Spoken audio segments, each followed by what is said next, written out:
রাতে আমার পাশে শুয়ে আমার স্ত্রী মিতু বলল, একটা কথা বলি মনসুর, রাগ করবা না তো আবার? আমি মৃদু হেসে বললাম, তোমার কোনো কথায় কি কোনোদিন আমি রাগ করেছি মিতু? মিতু বলল, তা করনি, কিন্তু এই কথা শোনার পর রাখতেও পারো। না, আমি রাখবো না, বলো। মিতু আবার আমার হাতটা ধরে মুঠোয় নিয়ে ধরলো, তারপর আমার কোলে তার মাথা এনে বলল, মা তো আমাদের এখানে অনেক দিন ধরেই আছেন, এখন তিনি তোমার জন্য ভাইয়াদের ঘরেও থাকুক না কদিন। আমি মিতুর কথায় কোনো জবাব দিলাম না। মিতু আবার বলল, না বলছি, মার প্রতি তোমার যেমন কর্তব্য আছে ওদেরও তো আছে, তাই না? তো ওদের কর্তব্য পালন করতে দিচ্ছ না কেন তুমি? মা ওদের ওখানে থাকতে পছন্দ করেন না, আর ওরাও মাকে অ্যাভয়েড করে। এটা কোন ধরনের কথা? মা কি ছোট মানুষ? আর তুমি কি কোটিপতি? যা উপার্জন করছো সব মার ওষুধপত্রেই শেষ হয়ে দিচ্ছ। আমাদের কি ফিউচার নাই নাকি? মিতুর কথা শুনে আমার প্রচণ্ড রাগ পায়, তবুও চুপ করে থাকি। মিতু এবার হাত ধরে শক্ত করে নাড়া নাড়া দেয়, বলে, আর কতদিন এভাবে মেনিমুখী হয়ে থাকবে? মায়ের ওষুধের খরচটা মেটাতে গিয়ে পরে বাজার সদাই করতে হয় বাকিতে। বউকে ভালো একটা শাড়িও কিনে দিতে পারো না, আবার সন্তান নেওয়ার নামও নেই। সন্তান নিলে খরচ বাড়বে, মার চিকিৎসার সমস্যা হবে। অতই যখন মামা করবে তখন বিয়ে করেছিলে কেন আমায়? শুধু আমি বলেই আজ পর্যন্ত তোমার ঘরে আছি। অন্য কোনো মেয়ে হলে মা ছেলের মুখে থুতু মেরে কবে চলে যেত। কথাগুলো বলেই রাগে কাঁপতে লাগলো মিতু। আমি জানি ওর কথাগুলো অনেকটা রাগ আর অনেকটা অভিমান থেকেই। আমার দোষ, তাকে সন্তান দিচ্ছি না, ভালো শাড়ি দিচ্ছি না, কিন্তু এটাও তো সত্য, আমার মায়ের চিকিৎসা চালিয়ে যাওয়ার যেভাবেই হোক মায়ের চিকিৎসাটা করিয়ে নিতে হবে। আমার অন্য ভাইগুলো মার পেছনে খরচ করতে হবে বলে বউদের কথা কেটে পড়েছে সে শুরুতেই, কিন্তু আমি কেটে পড়তে পারিনি, কারণ আমার স্পষ্ট মনে আছে আমাদের তিন ভাইকে নিয়ে আমার মায়ের সংগ্রামটা। বাবা আমাদের তিন ভাইকে ছোট ছোট রেখে মারা যান, আর মা তখন অন্যের বাড়ি কাজ করে করে আমাদের বড় করে তুলেছেন, পড়াশোনা করিয়েছেন। তার কারণেই আমরা আজ সম্মানের সাথে বেঁচে আছি, পৃথিবীর আলো দেখছি। সেই মাকে ছেড়ে আমি কই যাই, কীভাবে যাব? আমি মিতুকে বললাম, মিতু তুমি আমায় ছেড়ে চলে গেলেও মাকে আমি ছাড়তে পারবো না, সরি। মিতু বলল, তোমার যেহেতু মার প্রতিও তো ভক্তি, তাহলে মাকে নিয়েই থাকো, আমি যাচ্ছি। বলে মিতু আমায় ধাক্কা দিয়ে সরিয়ে আমার কোল থেকে তার মাথা তুলে নেয়, তারপর তার যত কাপড় চোপড় আছে সব প্যাক করে নিয়ে বাসা থেকে বের হয়ে চলে যায়। আমি কিছু বলি না।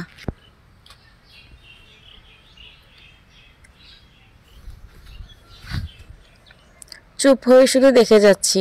রাতে মা আমায় ডাকেন, তিনি তো অসুস্থ, চোখে দেখেন না, কানে কম শুনেন, শরীরের নানান রোগ, টিভিও আছে, টানা কাশেন। মা আমায় ডেকে কাছে নিয়ে আমার মুখে তার তুলতুলে হাত বুলিয়ে দেন আর বলেন, বাজান, বৌমা চলে গেল কেন রে? আমি বলি, মা ওর এখানে ভালো লাগে না, তাই চলে গেছে। ওনা থাকলেই ভালো। না রে মনসুর, বৌমারও অনেক দুঃখ। আমার পেছনে আর পয়সা খরচ করিস না বাজান, আমার তো এমনিতেই মরার সময় ঘনাই আসতেছে। চিকিৎসা করাইলেও মরবো, না করাইলেও মরবো, এর চেয়ে বৌমার দিকে নজর দে, তার কথা শোন, সে যা বলে তা মাইনা নে। মার কথা শুনে আমার চোখ ভিজে উঠে। মাকে জড়িয়ে ধরে আমি হাওমাও করে কেঁদে উঠি আর বলি, মাগো, সারাটা জীবন তুমি শুধু দুঃখই করে গেলে, আমাদের সুখী রাখার জন্য এখনও সব কিছু সয়ে যেতে পারো তুমি। মাও কাঁদেন, কিন্তু তার শারীরিক দুর্বলতার জন্য সেই কান্নার শব্দ হয়ে আকাশ বাতাস কাঁপাতে পারে না, কিন্তু তার চোখের জল, সেই জলের দিকে তাকালেই বুকটা ধুক করে ওঠে। এই জলের বাদ যে উহুদ পাহাড়ের চেয়েও বেশি। রাতে মিতুর মা ফোন দেন আমায়, বলেন, বাবা, সব কিছু আবেগ দিয়ে হয় না, মা তো আর তোমার একার না, আরও দুই ভাই আছে তোমার, তারা না দেখলে তুমি একা দেখবে কেন তোমার মারে? আমি তার কথা শুনে চুপ হয়ে থাকি, উত্তর করি না। মিতুর মা আমায় চুপ করে থাকতে দেখে বলেন, মিতুরে কিভাবে তুমি পাঠিয়ে দিতে পারলা? তুমি কি ভাবছো মিতু তুমি ছাড়া অন্য কোনো গতি নেই? না বাবা, এটা ভাইব না। মিতুর চেহারা সুরত কম না, পড়াশোনাও আছে, বাপের অর্থবিত্তও আছে, তারা ইচ্ছে করলে আজকে আমি আরেক জায়গায় বিয়ে দিতে পারি, কিন্তু দিতেছি না। এইসব ঝামেলায় না যাওয়াই ভালো। মুসো, তুমি রাতে চিন্তা করো, ভেবে দেখো কি করবা। আমি চুপচাপ একপাশে থেকে ফোন কেটে দিই, তারপর একটা দীর্ঘশ্বাস ছেড়ে ভাবতে থাকি, পৃথিবীতে আদৌ কোনো ভালো মানুষ আছে তো?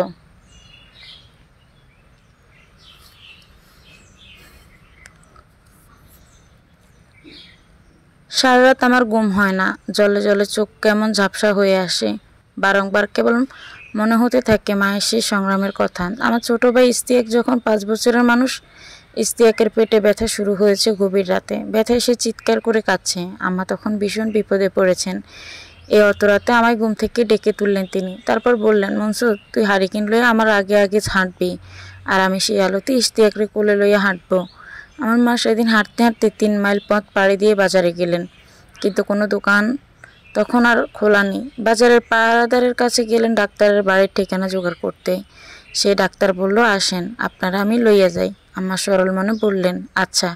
কিন্তু তিনি তো আর জানতেন না পাহারাদার তাকে ভুল পথ দেখিয়ে বনের দিকে নিয়ে যাবে। ইশতিয়াক পেটের ব্যথায় কাঁদতে কাঁদতে ক্লান্ত হয়ে আম্মার কাঁধের উপর হেলে পড়েন। ততক্ষণে আম্মা কান্না ভেজা গলায় বললেন, আরেকটু বাজান, আরেকটু।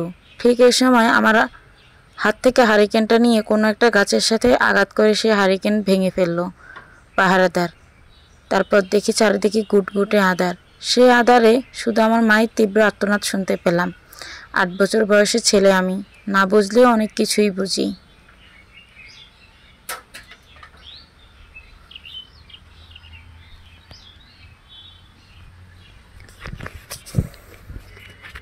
আমার মা কাঁদতে চেয়েও কাঁদতে পারছেন না, মুখে অসুর চেপে ধরেছে।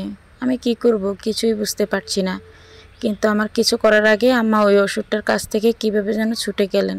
তারপর ইশতিয়াককে কোলে তুলে অন্ধকারের ভেতরে দৌড়াতে লাগলেন। আমিও আম্মার পেছনে দৌড়াতে লাগলাম, আর আমাদের পেছনে ওই বাজারের পাহারাদার। সেদিন দৌড়াতে দৌড়াতে আমরা যখন বাড়ি পর্যন্ত পৌঁছি তখন মসজিদে ফজরের আজান হয়।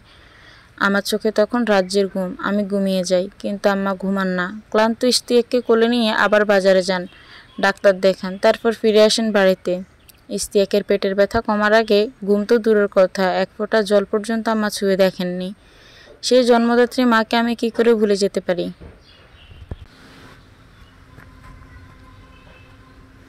ইশতিয়াক স্বার্থপর হতে পারে, কিন্তু আমি তা পারবো না। মায়ের পায়ের নিচে যে সন্তানের বেহেস্ত, কিংবা বেহেস্ত না থাকলেই বা কি, মা নিজেই তো 8-8টি বেহেস্ত।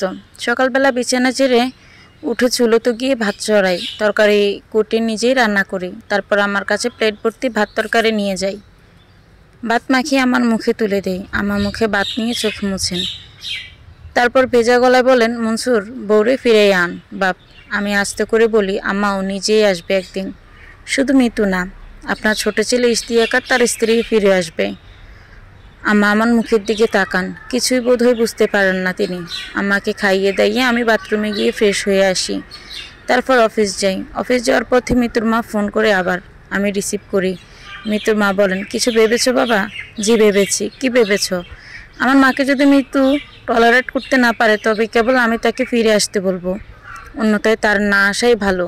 এটাই কি তোমার লাস্ট কথা? শুধু লাস্ট না, ফাইনাল কথা। আমার মা আমার কাছে অমূল্য ধন, আমি এই ধন নষ্ট করতে পারবো না। তুমি কিন্তু আবেগে পড়ে এসব বলছো। দেখো, তোমার ভাই ইশতিয়াক তো আছে, সে 6 মাস রাখুক তোমার মাকে, বাকি 6 মাস তুমি রাখো। ইশতিয়াক আম্মাকে তার কাছে রাখতে চায় না, ওর স্ত্রীর সমস্যা। তোমার স্ত্রীরও তো সমস্যা, তুমি তাহলে রাখবে কেন? আম্মা, আমি অফিসে এসে গেছি, এখন রাখছি, পরে কথা বলবো বলে ফোন রেখে দিই। তারপর অফিসে এসে টেবিলের সামনে বসে থেকে আবার ভাবি, এই পৃথিবীর মানুষগুলো দেখতে আসলে কেমন। রাতে অফিস থেকে বের হতে আবার ফোন করেন মিতুর মা। তার ফোন কেটে দিতে চেয়েও আমি কাটতে পারিনি। মনে হলো বড়দের সাথে এমন করাটা বেয়াদবি, তাই আমি ফোনটা রিসিভ করে বললাম, আম্মা কি বলতে চান বলুন। সব তো আগেই বলেছি। তুমি একটা কাজ করো, তোমার পাড়ার মানুষদের নিয়ে একটা বৈঠক করো, ওখানে তোমার ভাইকেও ডাকো। তারপর মুরব্বীদের বলো তারা যেন তোমার মাকে ওর ভাগেও ফেলেন। 6 মাস তুমি পালবে, 6 মাস তোমার ভাই। আম্মা, কেউ যদি ইচ্ছে করে মায়ের ভরণ পোষণ করতে না চায় তাহলে তো তাকে জোর করে লাভ নেই। তাহলে কি তুমিই শুধু তোমার মায়ের কোড়াল দিবে, নিজের সব কিছু শেষ করে ফেলবে বুড়ো মায়ের চিকিৎসার জন্য?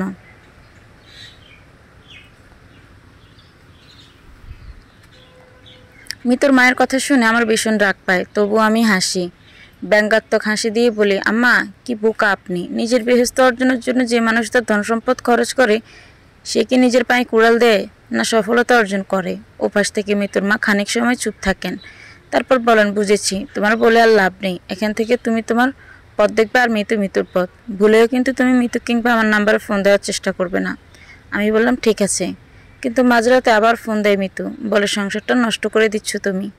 সংসার তুমি আর তোমার মা নষ্ট করে দিচ্ছ। আমি বুঝতে পারি না পৃথিবীতে শাশুড়িগুলো কেন এত খারাপ হয়। আমার মাকে তুমি খারাপ বলছো না?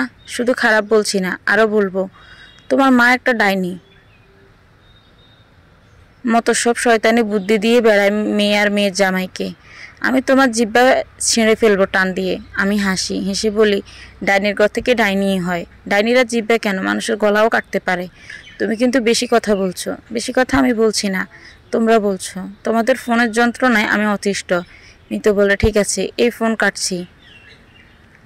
কাজের মেয়ে হলে আর কখনো তোকে ফোন দিব না আমি। মিতু ফোন কেটে দেয়। আমি ফোন বিছানায় রেখে দিয়ে হাসি। সকালবেলা আবার মিতুর মায়ের ফোন। আমি বলি, আপনি না বললেন আর যোগাযোগ থাকবে না আমার সাথে আপনাদের, তাহলে আবার ফোন দিয়েছেন কেন? তুমি নাকি আমার মন্দ কথা বলেছ? উচিত কথা বলেছি, আপনি মন্দ ভাবলে আমি দুঃখিত। 2 টাকা চাকরির জন্য খুব বড় মনে করো নিজেকে। না, মায়ের পায়ের নিচ থেকে এখনো সরে যায়নি বলে গর্ব করি, বড় মনে করি নিজেকে। তুমি জানো এক্ষুনি পুলিশ দিয়ে তোমায় ধরিয়ে নিয়ে যেতে পারি। কেন? অপরাধ কি আমার? আমার মেয়েকে যৌতুকের জন্য চাপ দিচ্ছ তুমি। মেয়ের তক্তা বানিয়ে তাকে বাড়িতে পাঠিয়ে দিয়েছ। যদি এটা বলি থানায় গিয়ে, তখন জানো তোমার কি হবে? আমি হাহা করে হেসে উঠি। তারপর হাসি শেষ করে বলি, আপনার ছেলেটা বিয়ে কবে জানি? যে সময়ে থাক, তোমায় বলতে হবে নাকি? তুমি কে আমার? আমার ছেলে আগামী সপ্তাহে বিয়ে করবে। শত শত রাস্তার কুকুর এসে সে বিয়ে খাবে, কিন্তু তুমি খেতে পারবে না। আমি তখন ভীষণ শব্দ করে হেসে উঠি। তারপর হাসি শেষ করে বলি, কুকুরের বিয়ে শাদিতে তো কুকুররাই আসবে। ওপাশ থেকে মিতুর মা তখন হয়তো আমার বকা দিতে চেয়েছিলেন, কিন্তু তাকে আমি সেই সুযোগ না দিয়ে ফোন কেটে দিলাম।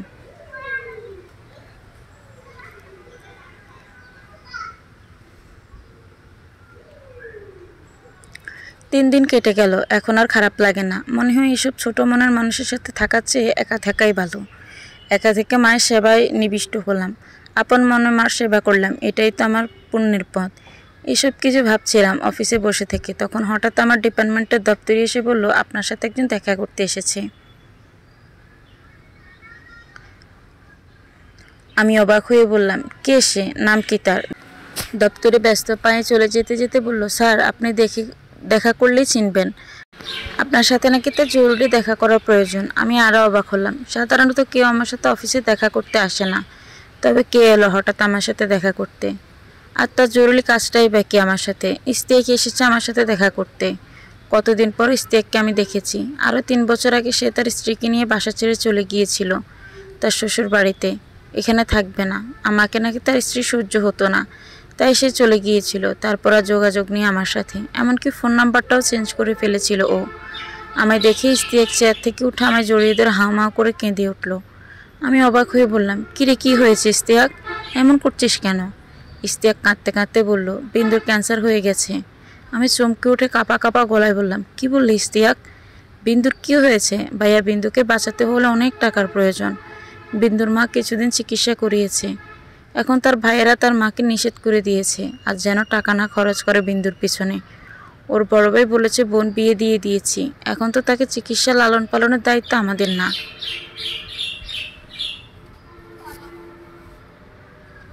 দায়িত্ব তার হাজব্যান্ডের। আমি কি করব এখন ভাইয়া? এত টাকা কোথায় পাবো? বিন্দুর ভাবিদের কাছে অসহ্য লাগে এখন আমাদের। মনে হয় আমরা তাদের কাছে বোঝা হয়ে আছি। আমার শাশুড়ি আজ কেঁদে কেটে বললেন, বাবা কোনো উপায় বের করো, মেয়েটাকে বাঁচাও। বিন্দু আজ সকালে হঠাৎ বলল, আমি মনে হয় আর বাঁচব না। টানা দুঃস্বপ্ন দেখছি। আমার জীবনে অনেক ভুল আছে। তোমার মাকে অবহেলা করে আমি খুব বড় ভুল করেছি। তোমার ভাইয়ের কাছ থেকে তোমায় সরিয়ে এনেছি আমি আর আমার মা চক্রান্ত করে। এই জন্য শাস্তি পাচ্ছি, আমি কঠিন শাস্তি পাচ্ছি। আমি ওনাদের কাছে ক্ষমা চাইতে চাই। প্লিজ আমাকে তুমি ওনাদের কাছে নিয়ে যাও একবার। ইস্তিয়াকের মুখ থেকে কথাগুলো শুনে আমার বিশ্বাস হচ্ছে না। আমি কিংবা আমরা কেউই চাইনি ইস্তিয়াকে কিংবা ইস্তিয়াকের স্ত্রীর কোনো কঠিন বিপদে পড়ুক। ইস্তিয়াক তো অনেক ছোট, ও ভুল করতেই পারে। আমরা আশায় ছিলাম ও তার ভুল ভেঙে স্ত্রীর সাথে করে নিয়ে একদিন আমাদের কাছে ফিরে আসবে, কিন্তু আমরা এমনভাবে তাদের ফেরা চাইনি। আমার চোখ আর বাধা মানছে না। টপ টপ করে চোখ থেকে জল গড়িয়ে পড়ে গালের উপর। সেই জল আমি মুছলাম না। ইস্তিয়াককে শক্ত করে বুকের সাথে জাপটে ধরলাম। তারপর কান্না ভেজা গলায় কাঁপতে কাঁপতে বললাম, বিন্দুর কিচ্ছু হবে না। প্রয়োজনে বিটেমাটি বেশি দিয়েও চিকিৎসা করাবো আমি। দেখিস ও সুস্থ হয়ে যাবে ভাই, আগের মতো হয়ে যাবে বিন্দু। ইস্তিয়াক আমার দিকে তাকায়। তার চোখ লাল টকটকে, মুখটা কেমন অসহায়ের মতো। তাকে এভাবে দেখতে আমার মোটেও ভালো লাগে না। খুব কান্না পায় ওর জন্য, খুব খুব বেশি কান্না পায়। বিন্দুকে নিয়ে পরের দিন ফিরে আসে ইস্তিয়াক। বিন্দুর সুন্দর মুখটায় কেমন ফ্যাকাশে বর্ণের হয়ে গেছে। চোখের নিচে গাঢ় কালি জমেছে, শরীরটা শুকিয়ে পাটকাঠি হয়ে গেছে। কি মায়া যে হয় ওকে দেখলে, ইচ্ছে করে চিকিৎসা করে কেঁদে উঠতে। আমার তো কোনো আপন বোন নেই। ইশতিয়াক যখন বিন্দুকে বউ করে আনলো তখন থেকে তাকে আমি বোন ভাবতাম। এই বোনটার কিছু হলে আমি বাঁচবো কী করে? বিন্দু এসে আমার পায়ে পড়ে যায়, ডুকরে কেঁদে ওঠে, ক্ষমা চায়। আম্মাও কেঁদে ওঠেন ছোট্ট বাচ্চাদের মতো। বিন্দুর মাথায় তিনি তার নরম হাত বুলিয়ে দিতে দিতে বললেন, ভয় করো না মাগো, আল্লাহ তোমায় সুস্থ করে দিবেন। ইশতিয়াক এসে আম্মাকে জড়িয়ে ধরে হাউমাউ করে কেঁদে ওঠে আর বলে, আম্মা, আম্মা গো, তুমি আমার মাফ করে দাও।